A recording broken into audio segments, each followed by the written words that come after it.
Last few days, we have spoken a bit about the privacy by design model and its principles. We spoke about each one of them with short examples as well.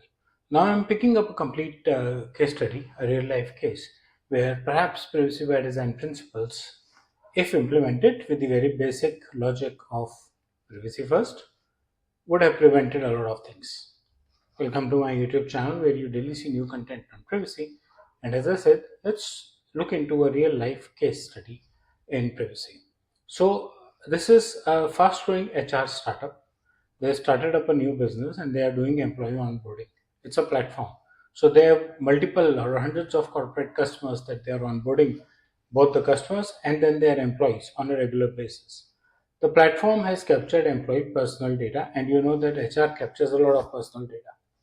Actually, all varieties of personal data, be it Aadhaar, PAN, financial details, performance details, education details, family details, healthcare, biometrics.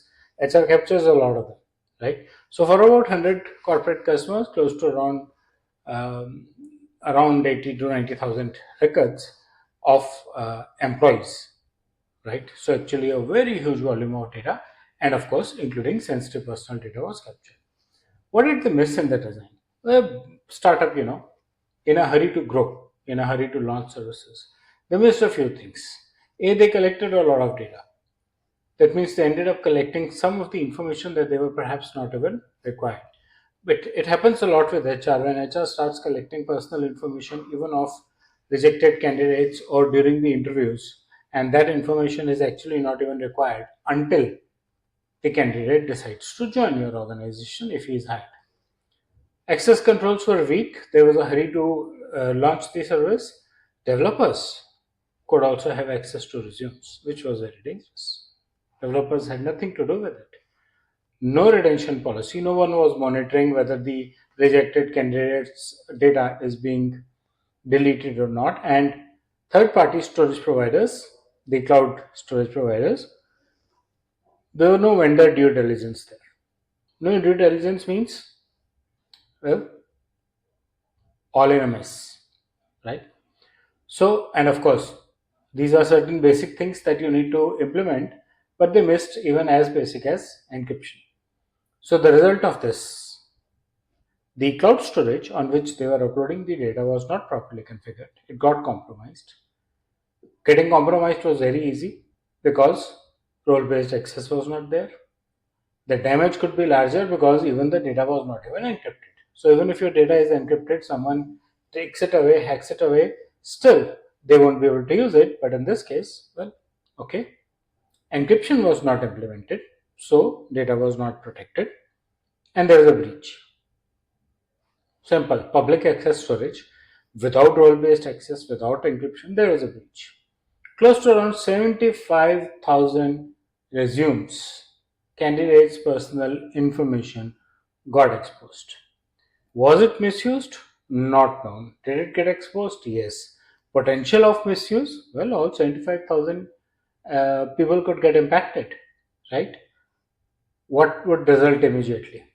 Two important things that would happen, especially in such large new budding startups who want to advertise in any case about themselves a lot. They got a lot of media coverage for not so good things, and they got a regulator legal notice because they ended up letting hackers take away information of around 75,000 resumes. Consequences, the clients were concerned because their employee information was getting breached. They were worried. In a way, if the client had not signed a good data processing agreement with the startup, then the ownership was 100% of the client. Fine, they might end up paying penalties, but you would lose a customer forever and a bad reputation. New contracts were now difficult. Renewals, of course, paused. Most of them would not have even renewed. Investors had concerns, so new investments started slowing down. There was a cross to breach management, informing all the users or principals, litigations, mitigations, and the regulator fine. Simple. Legal and reputational damage as well, right? Your own legal team as well as the outsourced legal team getting involved to protect you from the various possible damages. All that would impact the employees whose personal information has been compromised. Imagine you are a HR startup and you've compromised personal information of 75,000 customers. How would your own employees feel about it? What could have prevented all this? Well, simple proactive implementation of all privacy principles. And that's the basic principle of privacy by design. Pause your work, pick up each process, redesign the process to get privacy principles. So even if you don't have a lot of details to talk about individual principle, the very basic fact that privacy principles were not there, privacy by design was not there. And what all was not here? No embedded security, no privacy, no role-based access, no PETs, no encryption of information, no auto deletion. Imagine if these of these 75,000 resumes, they were close to around 10 or 15,000, which were stale. Stale in the sense that they are not of use to this HR company. So they ended up paying for breach for records which were not of their use, but were there just because they forgot to delete them. Cute. And if you don't do vendor due diligence, you are announcing that you are not following any privacy norm. Because when you do due diligence, you have to take care of each of the privacy principles. Simple. And in fact, in the next video, we are going to have a checklist on privacy principles as well that people should use.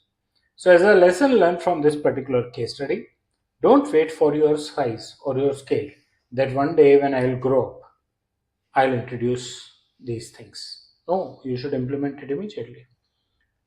You should build all your processes with privacy by default, role based access, encryption. These are very, very basic things. You should avoid breach of unwanted data, right? Over here, you ended up getting unwanted data breached out of your network. Don't leave it to your vendors. You need to be careful yourself as well. Very, very careful yourself as well. And design privacy from day one itself. Don't wait for a breach. Privacy should be a part of each and every process. Redesign your processes, get the privacy principles in, call yourself privacy by design ready, and less prone to breaches from external sources. So that's about a small case study. In the next video, we are going to talk about a checklist of how you should ensure that privacy by design is implemented in your environment. I hope you like the content of this video. Please press the bell and the like icon. Subscribe to my YouTube channel. Share your feedback in the comment section. Thank you.